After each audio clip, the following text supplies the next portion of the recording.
વિદ્યાર્થીઓ, પ્રકરણ 2 એમાં જે તમને વિકલ્પ આપેલા છે એ હું તમને ટીક કરાવી દઉં છું, જે તમારે લખી અને એનો સ્ક્રીનશોટ છે એ મોકલવાનો છે.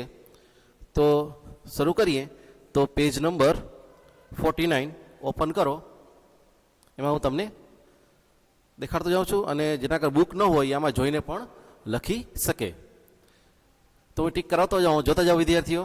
તો સૌથી પહેલો વિકલ્પ છે, નીચેનામાંથી કોનો ઉપયોગ વેબસાઇટમાં દર્શીય ઘટકોની શૈલી સ્પષ્ટ કરવા માટે થાય છે? તો જવાબમાં આવશે એ, કાસ્કેડિંગ સ્ટાઇલ શીટ.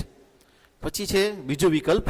બીજા વિકલ્પમાં આપેલું છે, નીચેનામાંથી કોને CSC વાક્યરચના એક વિશિષ્ટ નિશાની તરીકે ઓળખવામાં આવે છે? તો જવાબમાં આવશે એ, રૂલ. પછી ત્રીજો વિકલ્પ. ત્રીજા વિકલ્પમાં આપ્યું છે કે નીચેનામાંથી CSSના નિયમ મુજબ નિયમના મુખ્ય 2 વિભાગ ક્યાં છે? તો જવાબમાં આવશે એ, સિલેક્ટર ડિક્લેરેશન. ચોથો વિકલ્પ. ચોથા વિકલ્પમાં શું આપેલું છે કે જેના પર શૈલી લાગુ પાડવાની છે તેવા HTMLના ઘટકને શું કહે છે? તો જવાબમાં શું આવશે? બી, સિલેક્ટર. હવે વિકલ્પ 5. નીચેનામાંથી CSSની વાક્યરચના કઈ છે? જો આપણે વાક્યરચના જોઈ ગયા અને મેં તમને સમજાવી હતી, તો આમાં જોઈ લ્યો. જો સેમ તમને લાગશે કે આ બધું સરખું જ છે, પણ આમાં તમારી જે વાક્યરચના છે એ તમારે યાદ રાખવાની, અને બોર્ડમાં બુકમાંથી જ પૂછાય છે બધું. એના વિકલ્પ તો ખાલી આપણા નમૂના માટે છે, પણ બોર્ડમાં બુકમાંથી ગમે એ પૂછી શકે.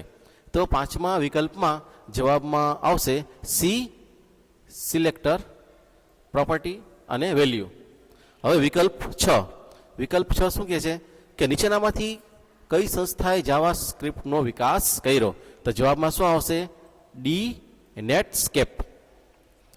વિકલ્પ 7. નીચેનામાંથી કઈ સ્ક્રિપ્ટિંગ ભાષાનો ઉપયોગ વેબ પેજમાં પ્રોગ્રામિંગ ઉમેરવા માટે કરવામાં આવે છે? તો આપણે ખબર છે, આપણે જોઈ ગયા. તો શું આવશે? 7માં જવાબમાં આવશે બી, જાવા સ્ક્રિપ્ટ. 8મો વિકલ્પ. નીચેનામાંથી કઈ સરળ હળવી પ્રોગ્રામિંગ ભાષાને સ્ક્રિપ્ટિંગ ભાષા તરીકે ઓળખવામાં આવે છે કે જેમાં અદ્યતન પ્રોગ્રામિંગ કાર્યોનો સમાવેશ કરવામાં આવ્યો ન હોય? બરાબર, જોજો આમાં. તો એમાં શું આવશે? એ, જાવા સ્ક્રિપ્ટ. બરાબર, હળવી છે. અને આ જે છે HTML ને સી, આ સી ને જાવા એ તો હાઈ લેવલ લેંગ્વેજ આવે. આ સ્ક્રિપ્ટિંગ લેંગ્વેજ નથી. સ્ક્રિપ્ટિંગ લેંગ્વેજ માત્ર કઈ છે? તો કે જાવા સ્ક્રિપ્ટ. હવે 9મો વિકલ્પ. 9મા વિકલ્પમાં નીચેનામાંથી કયા ટેગનો ઉપયોગ HTML પાનામાં જાવા સ્ક્રિપ્ટનો કોડ ઉમેરવા માટે કરવામાં આવે છે? જો વિદ્યાર્થીઓ પાછળ આવ્યું છે, અને ઘણીવાર રિપીટ પણ થાય અમુક વિકલ્પ. પહેલા પાઠમાં હોય, બીજા પાઠમાં હોય, ત્રીજા પાઠમાં પણ હોય. તો જો આમાં જવાબમાં શું આવશે? તમે જોઈ શકો અહીંયા સ્ક્રિપ્ટ આપે છે. તો 9મા વિકલ્પમાં જવાબમાં આવશે, 9મા વિકલ્પમાં બી, સ્ક્રિપ્ટ. હવે 10મો વિકલ્પ. 10મા વિકલ્પમાં શું આપેલું છે કે નીચેનામાંથી કઈ નિશાની દ્વારા જાવા સ્ક્રિપ્ટ બ્લોકની શરૂઆત અને અંત દર્શાવવામાં આવે છે? બ્લોકની શરૂઆત કેના થાય? તો કે છગડીયા કાઉન્સથી, એને ઇંગ્લિશમાં કહેવાય કરલી બ્રેકેટ. જવાબમાં આવશે સી. 11મું.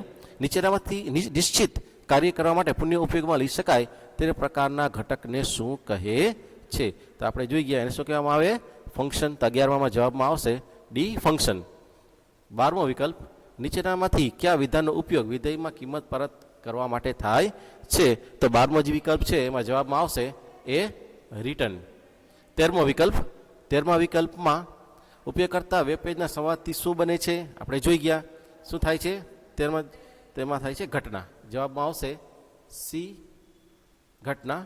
એ તમારે રાઈટ કરવાનું છે. હવે 14મો વિકલ્પ. નીચેનામાંથી કોને ઘટના કહી શકાય નહીં? તો 14મો જે વિકલ્પ છે એમાં જવાબમાં આવશે સી, સેટ. આ છે એ ઘટના નથી. મેં તમને પહેલાં કીધું હતું, એક બુકમાં તમને આપેલું છે, ઘટનાનું આખું કોષ્ટક આપેલું છે, એમાં તમને સેટ ક્યાંય જોવા મળશે નહીં. તો ખાસ એને તમારે યાદ રાખવાનું છે. હવે 15મો વિકલ્પ.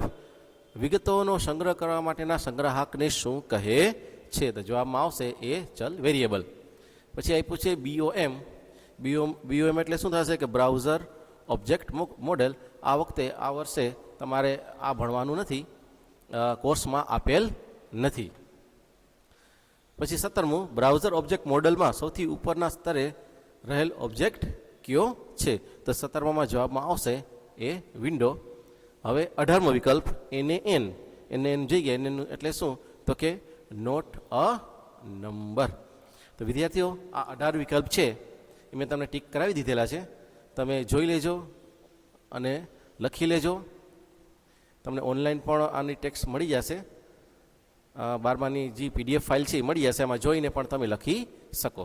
અને ખાસ યાદ રાખવાનું છે.